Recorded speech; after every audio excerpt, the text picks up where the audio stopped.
La presentació de la nova collita de l'oli de l'Empordà a Girona va tenir lloc al Mercat del Lleó durant el cap de setmana. Una collita apadrinada pel col·lectiu gastronòmic Bons Fogons que va oferir un tas d'arròs durant la presentació. La fira oferia un espai per donar a conèixer l'oli nou de l'Empordà, tastar i comprar directament als productors i un joc Escape Box anomenat el Joc de l'Oli, dirigit a tots els públics que portava coneixements bàsics d'aquest sector. Sí, a aquesta fira estem 3 productors, hi ha l'oli de Maspòlit, hi ha el Trullilla de Cabanes i després hi ha Empordàlia de Pau que elabora l'oli de Pau. Simón Casanovas assegurava que enguany és una collita de molta qualitat, però que reduirà la producció un 50% comparat amb l'any passat degut a la sequera,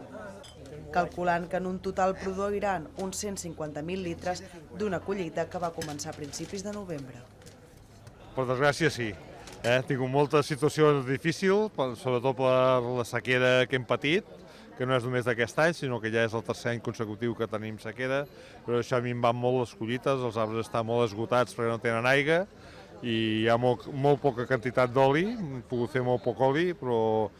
un oli de molta qualitat. Aquesta situació actual de la producció d'oli ha provocat que el preu d'aquest hagi augmentat. Actualment no hi ha oli a la península Ibèrica i això provoca un augment del preu, ja que els pagesos han de cobrir les despeses de la producció i poder viure de la seva feina.